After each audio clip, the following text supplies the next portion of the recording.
好大條啊！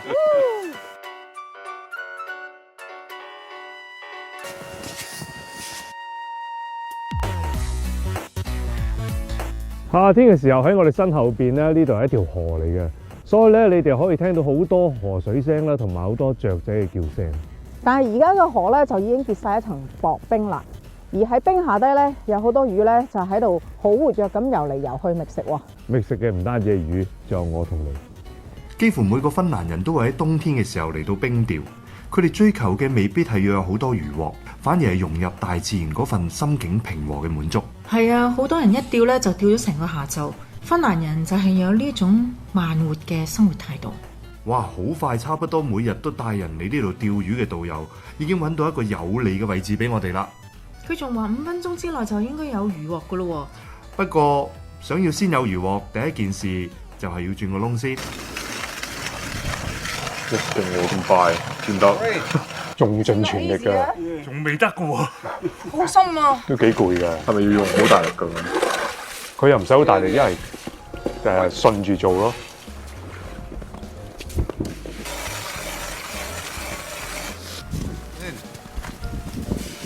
其實我都有啲驚行呢啲冰湖咧，成日睇電影佢會行到某位裂開嘅跌咗落去㗎嘛，所以其實我行嗰時我都係跟住佢哋行。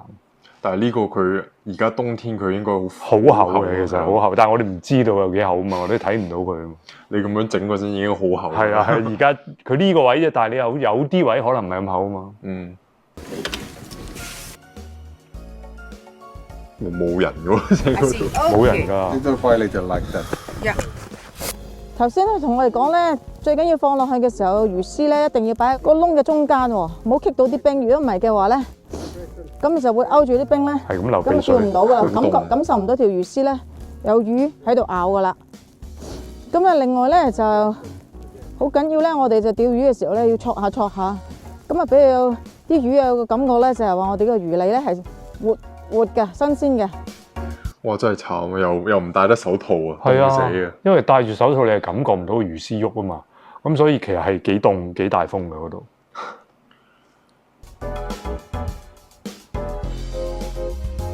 哇！佢釣到咯！哎呀！啦！好大條啊！我都話一定得㗎啦！我好耐都釣唔到。點解啲魚去晒你嗰邊㗎？係啊，我都係咁上下搏命嘅啫。點解仲未發市咧？啲魚好醒㗎，佢知道你咧放翻啲魚落去呢度咧，即係有危險。發放負能量出嚟。冇錯啦，一有危險咧，佢哋就唔會喺呢個窿咧出現嘅。所以當我哋咧如果要放生魚嘅時候咧，就必須喺第二個窿嗰度做。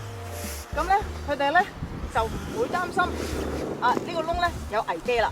所以我同你比賽嘅時候咧，睺佢去洗手間咧，我就喺佢個窿度放條魚落去咁咪得啦。冇錯啦，其實呢個動作咧就係準備我會做嘅。你都釣到啊？釣到，身邊唔知釣到，我釣好少啫。好正，好有滿足感啊！呢個。佢係生脷定係嗰啲假嗰啲脷嚟㗎？我都唔記得咗係咩脷嚟㗎啦。走咗啦，好快説一聲就走咗啦。Great，係真嘅脷嚟嘅應該，即係有啲蟲喎。係啊。哇！覺得今日釣魚點啊？非常之享受，非常之好玩。我覺得呢個係靜得嚟又有少少凍啦。因為點解咧？因為我哋要頭先釣魚之前就轉窿啦，所以咧要好多體能喎。轉完窿之後咧，凍完之後又有靜啦，又坐翻喺度，好有耐心咁釣魚喎。最中意係佢哋釣完晒啦，我哋離開嘅時候，佢會同我哋講我哋走嗰陣時，我哋要多謝翻個湖，即係佢俾到我哋一個咁舒適環境，咁亦都可以俾到我哋一個娛樂。咁我哋 thank you 咗，我哋先離開，我覺得幾好啊！呢個感覺。好凍啊！嗰度好大風嘅，因為。鹹鹹地好味喎。着幾個 layer 都唔甩咗啦，豬嗰個熟得滯啦。It's perfect。呢啲唔係釣上嚟嗰啲，係佢哋帶去嘅。好唔錯嗬，啲感受。好滑啊！要慢慢食咯，因為好熱咯。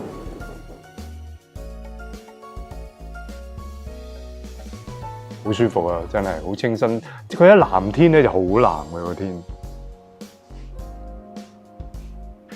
呢度係咩地方咧 Caton River 就喺 Lostall 附近，而 Lostall 咧就係北極區入邊嘅一個小村莊。係啊，其實冬天嘅時候咧，呢度嘅原居民咧只有200人左右，比遊客嘅數量咧係更加少嘅。所以嚟到 Lostall 可以話係酒店多過平房，而我哋單憑外表咧都幾難分辨邊啲係居民，邊啲係遊客嘅。而大部分嚟嘅遊客咧都好似我哋一樣，除咗會體驗一下冰釣、坐純綠雪橇、滑雪，同最重要嘅一項活動就係睇北極光啦。而家每年專程嚟睇北極光嘅朋友越嚟越多啦，唔好話舒服服瞓喺床度睇極光嘅玻璃屋難求啊，而普通酒店房啊，全部都 book 爆啊！其實 book 唔到房唔緊要嘅，有啲更加經濟嘅方法就係自駕遊，揸 caravan 仲有型啦，仲可以接近下大自然添。哇！下次但係你自己揸車好恐怖啊嘛嗰度，因為啲路有結晒冰，好難揸㗎，你冇經驗其實係啊，可能係應該要請埋個司機一齊跟住咯。因為我哋之前由南部揸去北部嗰陣啦，啲路結晒冰啦，佢一轉咧，佢都會有啲跣嘅。係啊，好危險啊其實。但係佢哋嗰啲嘢佢揸慣啊嘛，揸慣啦，係啊。咁但係我覺得係幾好嘅體驗嚟嘅。如果係用呢啲 van，譬如你一家人咁樣，哇，集中埋一齊啊，一路玩，可以玩多啲唔同嘅地方咯，或者沿途嘅風景，突然間有啲風景好靚啊嘛。去非洲可以諗下喎。我哋今次嚟 supermarket 買嘢咧，就唔係好似一般人揸旅行車嚟補給啲食物嘅。我哋今次咧特登係想買一啲嘢咧，就煮幾道地道嘅芬蘭菜，慰勞下我哋呢一班咁辛苦嘅攝製隊。咁啊，睇下你買啲乜嘢大顯身手啦，行啦！入到超市咧，就更加了解 Lostall 真係一個只係得200幾人居住嘅小村莊。不但成個小村莊只有一間超市，售賣嘅貨品亦都有限。睇嚟今晚呢一餐真係有啲難度。其實我去唔同嘅地方旅行咧，我都中意去一啲佢哋嘅超級市場，因為可以睇到佢當地嘅風土人情係點啊，嗰度啲人主要係會買啲咩生活啊，係點嘅情況咯。係啊，你呢度咧就見到啦，佢哋全部嗰啲超市咧都有一行都係賣糖啊，你後面咪見到咧，全部都糖嚟㗎嘛，全部糖嚟嘅，跟住佢哋就攞個紙袋，跟住擺啲糖入去啊，跟住筆嘅，係啊，筆嗰啲糖咯。佢哋因為天氣凍，所以食多啲糖啊。唔知啊，佢哋但係個個都好中意喺嗰度買糖嘅，所以如果你哋去芬蘭都要買下啲糖喺嗰度。冇理由求其買幾罐當地罐頭頂檔。喂，行咗一個圈咧，諗住買咩食材啊？不如我買啲生果先啦。好難諗啊，買咩真係又睇唔明喎，又要翻去諗下點煮啊嘛。喂，頭先去超級市場咧，想買嗰啲又買唔到，咁啊最終由你話事啦，因為你今日係大廚啊嘛。啊買咗啲嘢翻嚟喎，我哋煮咩餸啊？我唔係大廚嚟嘅喎，我係你嘅助手啫其喎。實今日我係助手。我哋最後攞咗個共識，好似係整2味餸係嘛？一個就係呢個肉醬意粉啦，咁啊有啲蘑菇啦，有啲洋葱啦，有啲蒜啦。咁啊另外就比較中式啲嘅菠蘿、西芹炒雞柳。係啦，咁啊不如我哋開始咯。開始啦，係啊。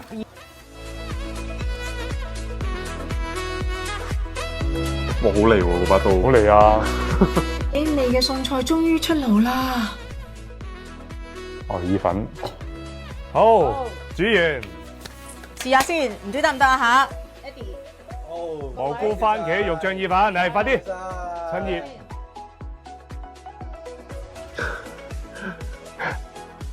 好食喎，你好似話。我哋煮㗎嘛，梗係好食。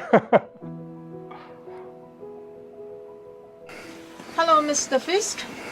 Hello, nice to meet you. Mr. Fisk 咧 Nice to meet you. 就係我哋今晚睇極光嘅導遊。咁我哋今晚咧就會係行到去睇極光嘅 ，Joe 係咪啊？係啊，我哋仲要行雪地添啊，所以佢對我哋好好，帶埋啲鞋俾我哋。Yeah, so shall we put on the shoes? Yeah. No? Yes, please. 呢啲俗稱大腳八嘅雪鞋係為咗行走比較鬆軟嘅雪而設計嘅。不過對於我哋第一次着呢啲鞋嘅人嚟講，着鞋原來都唔容易㗎。Shall we go now？你呢個咧行咧係咪就咁同 normal 行一樣㗎？定係有啲唔同啊？佢咪要成隻腳起咁樣落，成隻腳起咁樣落咯。因為佢呢個雪有個厚度噶嘛，咁你踩咗落去嘅時候，有呢一個佢就可能冇踩得咁低，咁你可以繼續行咯。因為我喺芬蘭嗰陣第一次去滑雪啊嘛，啊，但係嗰個嘢就唔識行咯，行唔到咯，猛咁喺度。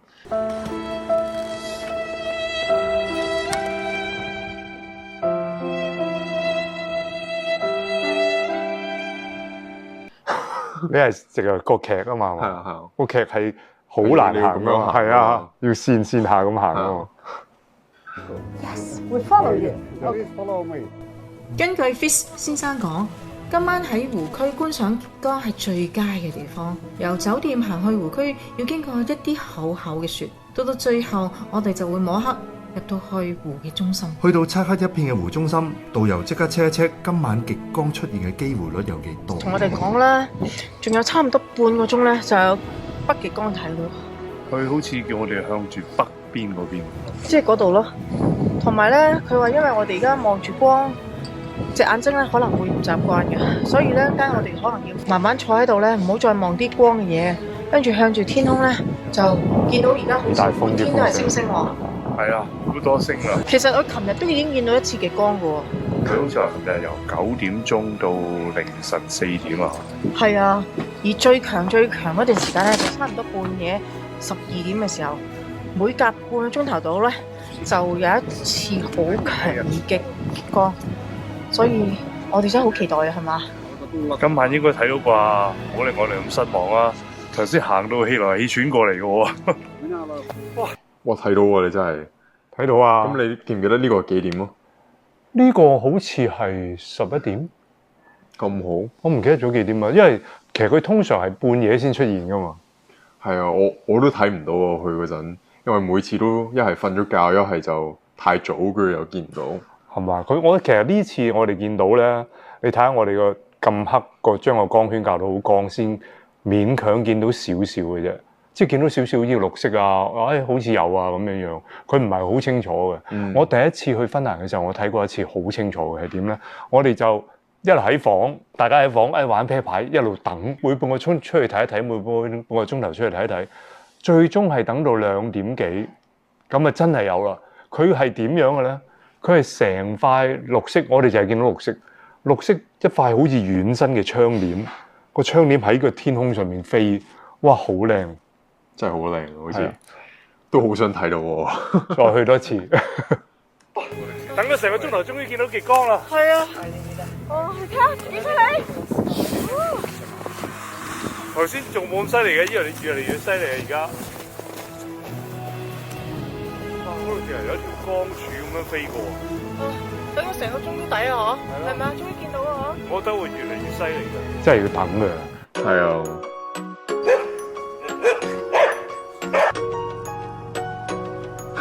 好得意喎！好舒服啊！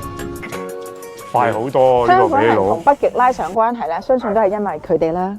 呢個 Husky Farm 咧養咗170隻阿拉斯加 Husky 同30隻西伯利亞 Husky。Husky 咧係英文嚟嘅，原名咧其實係叫做 Husky 摩，係愛斯基摩人稱呼狗嘅意思。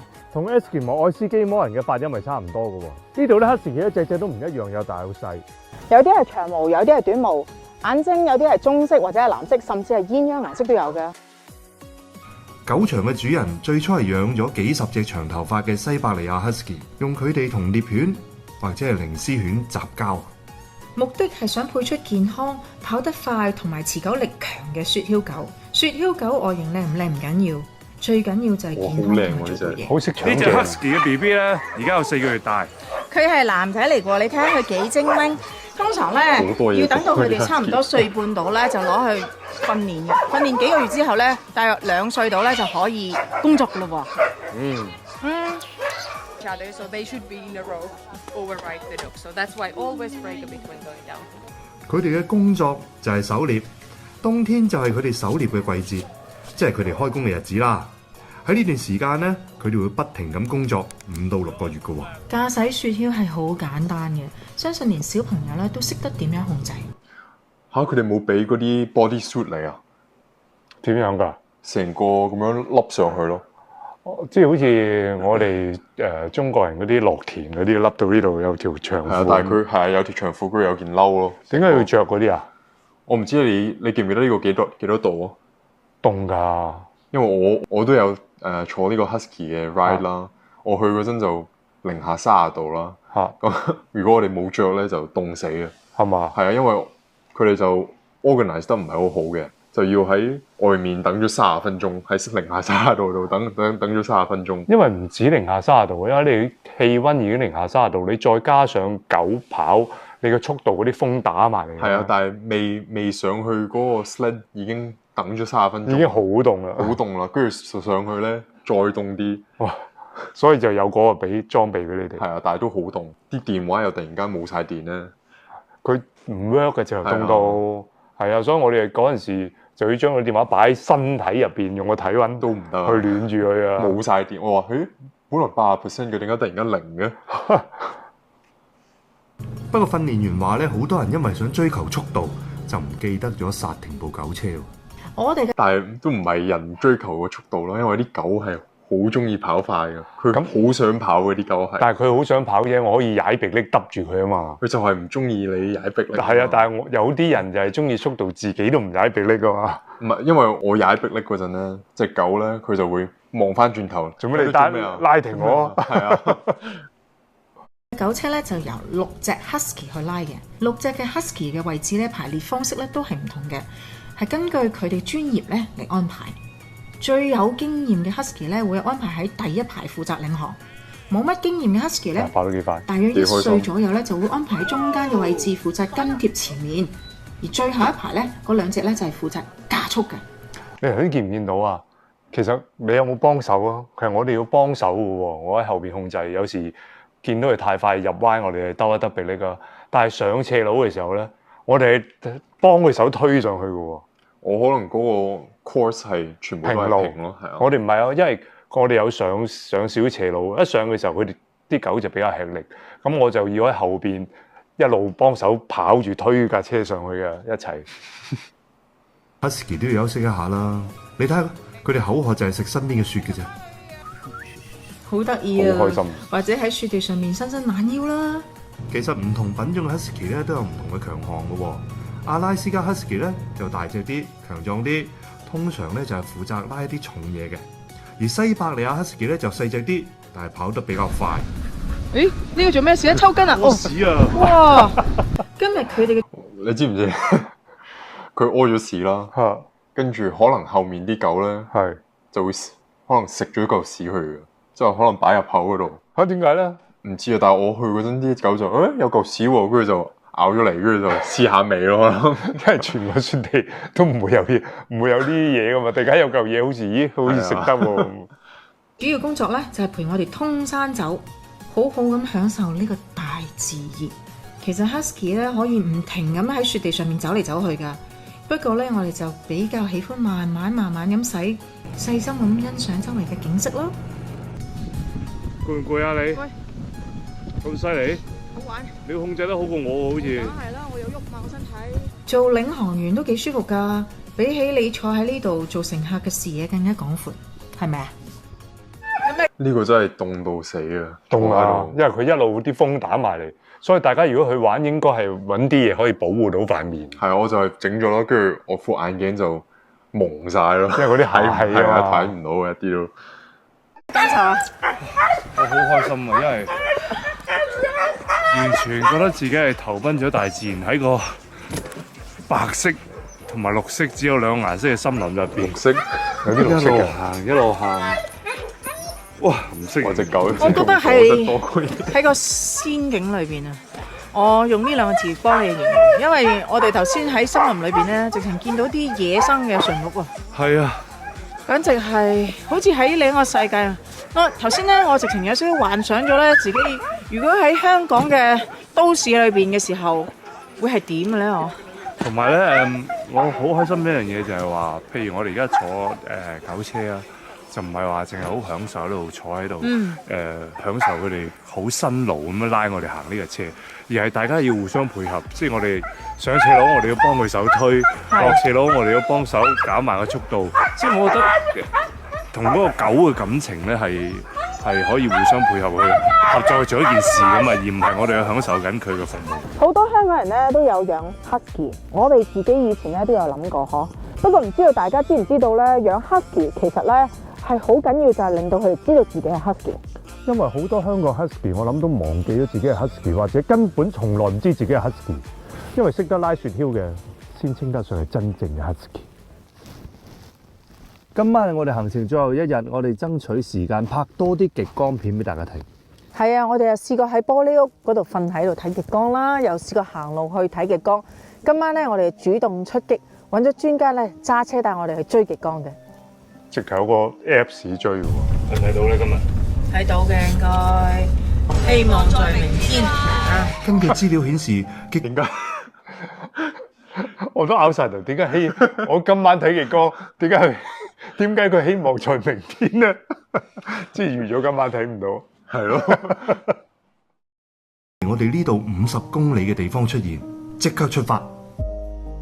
Oh, this is radar. This is radar. Cloudiness is passing. Shall we go or we stay here? Let's do it. Okay. Okay. 1個小時之後，我哋去到森林，周圍漆黑一片。好凍啊！呢度都。哇！今日睇極光同琴日環境就唔一樣啦。梗係啦，今日我哋有個火爐喺度喎，幾暖。有啊，出邊有個觀鳥台添嘛，可以喺企高啲嘅地方睇落去。不過出邊咧伸手不見五指喎，好黑啊。咁咪啱咯，冇光污染啊嘛。如果有極光，我哋第一時間一定睇到。Yeah， 好期待。根據專家講，極光已經喺天上面出現啦，只不過係俾雲層遮住咗。據雷達顯示，雲層將會喺1個鐘頭之後散去。呢個時候最好就係飲杯熱咖啡，燒啲小食，享受下寧靜。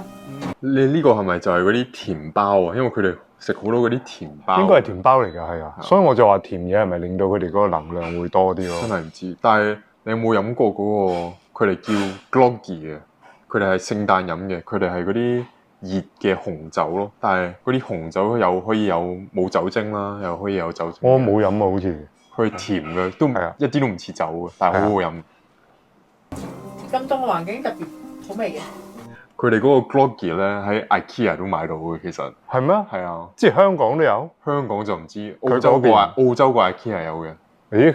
下次有機會香港都有啊，係嘛？佢有啲冇酒精㗎嘛？係冇酒精㗎，係啊。咁你即係等於熱一啲葡萄汁咁咯。差唔多係咯，你擺入個 pan 度，燒一燒佢，係啊，熱翻佢咯。專家話雲層將會喺10分鐘之後散去，我哋急不及待走去觀鳥台睇下先。頭先 Captain Fisk 咧就同我哋講咗，我哋而家嚟到呢個咧就係咩啊？觀鳥台。冇錯啦，對住我哋前面嗰度咧就係俄羅斯嘅邊境咯。係啊。其實真係靠電筒乜都睇唔到啊！冇電筒係完全乜嘢都睇唔到。真係睇唔到極光，我希望在明天。真係希望在明天啊！真係，但係明天又走。呢個咧就係佢哋嗰啲資料片嚟嘅，就唔係我哋睇到嘅嘢嚟嘅。即係話俾你聽，其實如果你睇到極光，就將會係咁。但係我哋嗰日實在太大霧，係睇唔到嘅。希望在明天啊嘛！真係希望在明天就變咗咁咯。呢個就有幾種色，我上去睇係淨係得綠色嘅。要好有雲先睇到咁樣咯，係嘛？係啊，圓喎應該。係啊，體驗咗幾多唔同嘅嘢，真係好開心嘅。但係你真係要做多啲資料搜集，你可能就係做得唔夠啦，就所以睇少咗好多嘢。我跟咗啲芬蘭人去，以為可以做到，係以為做到，但係佢哋可能就覺得嗰啲嘢唔係特別嘅嘢嚟噶嘛。係啊，唔使去做啦，我哋平時都做嘅呢啲。係啊，佢哋因為呢啲冇咩特別啫，你就咩睇啫？但係佢哋因為佢哋睇慣，我哋係冇睇開啊嘛。同埋今次我都好開心嘅，去完之後咧，我買咗個紀念品。係。呢個紀念品咧就係一把刀嚟嘅，因為佢哋芬蘭人就好中意嗰啲刀噶嘛。咁呢個刀佢係100週年嘅刀嚟嘅。2017年買啊嘛，係啊，我哋2017年去拍啊嘛，咁佢就係1917年開始啊嘛，芬蘭，咁所以紀念芬蘭100週年，咁啊呢把刀其實都好靚個噃。哇，係喎，係啊，又係鹿做喎應該。呢個係咪木定係鹿啊？嗰啲又寫住芬蘭咁樣，咁呢度有一個係咯，佢呢個係芬蘭話嘅芬蘭咯 Suomi。係啊，所以我有啲會買一啲咁嘅紀念品翻嚟咯，少少。我都買咗個紀念品嘅喎。係咩？喺邊啊？係得先咯。佢就係呢啲杯咯。係。因為芬蘭人好中意飲咖啡嘅。係。咁佢呢個杯咧就係用個木嚟整嘅，跟住佢就雕咗個名喺度啦。好似你之前雕你。係啊，刻上去。係啊。咁佢哋飲咖啡咧，佢哋話呢個杯咧就唔使洗嘅。即係用咖啡飲啦，飲完跟住個味就會有個咖啡味啦，跟住你就咁用水洗得噶啦，唔使用洗潔精嗰啲嘢。洗潔精嗰啲嘢。佢就算係黑咗有會黑，因為嗰啲咖啡一路係滲咗入邊，喺木度索咗個味。咁你平時拎出嚟都，咦有啲咖啡香味。我啱啱買嗰陣咧，佢個咖啡味好香啊，但係而家冇，因為我冇飲咖啡啊，咁佢就冇咗個味咯。你睇呢啲特色嘢買下翻嚟都幾好。係咯，我哋一連4集芬蘭之旅，大家就睇完啦。希望大家喜歡啦，亦都可以有一啲資訊性嘅嘢俾到大家，係嘛？係啊，睇下你哋如果中意嘅，我哋下次再睇到。應該去邊度咧？大家不如投票睇下去邊度。